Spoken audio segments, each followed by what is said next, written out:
There are many ways to make electricity, the most common being coal. Um, Many coal fired stations use coal as their form of electricity, and so they end up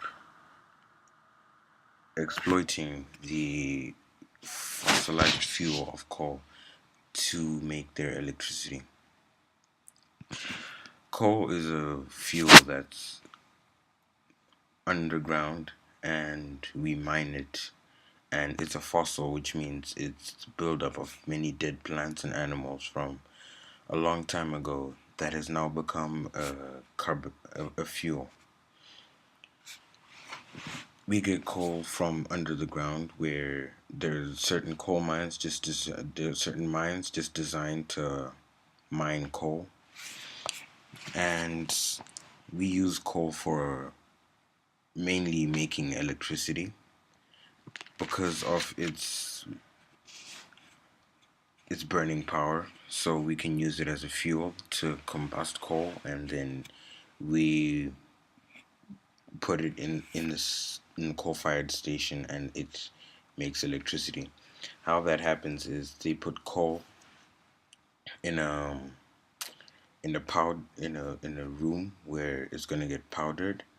It's almost it's it's very hard to describe. It's called a pulverizer or a mill, and from there the coal then moves on to a boiler room where it is spread out over surface area and it burns so that it can make the water right above it heat up really quickly. And as the water heats up, the water becomes steam, and the steam goes rushing through some pipes into turning a turbine, which has almost 100 to 200 little folds in it, spinning, and has spinning wheels, which then those turn magnets around around copper wire, which then generates the electricity, which is then transported to a substation or a transformer. Then after that happens, the burnt coal goes into an ash system, and the water goes back into a condenser, where instead of being steam, it becomes normal water again. Then it goes through a purification system, and then back into the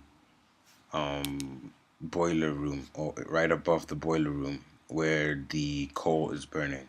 And then that's how electricity is made, and the generators or the transformers will then supply the electricity to the common public. And then my choice of electricity also was solar panels. Um, Solar panels come in different styles.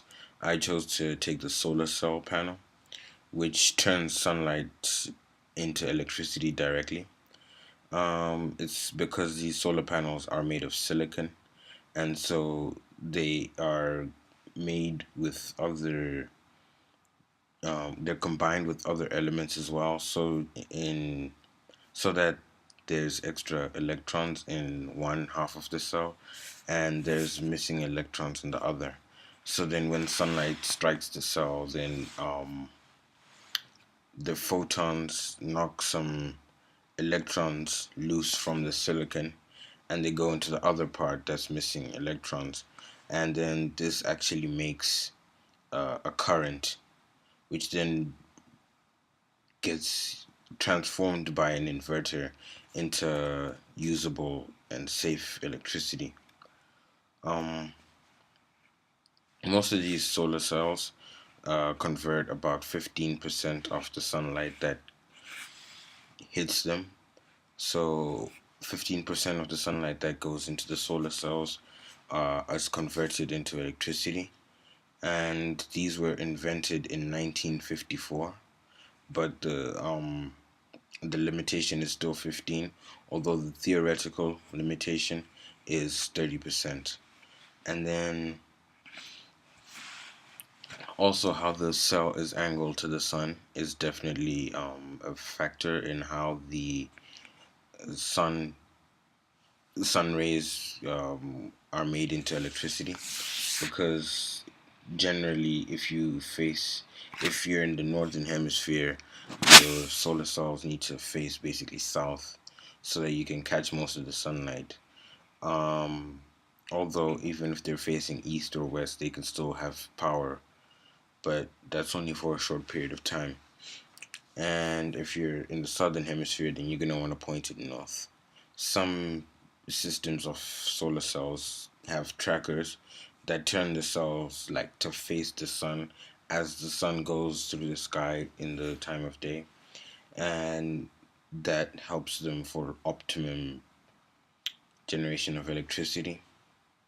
And the impairments of the solar cell would probably be shade, because it if there is shade from a tree or a nearby building, then that stops sun rays from reaching the cell, and there's no way it can convert the sun rays into electricity.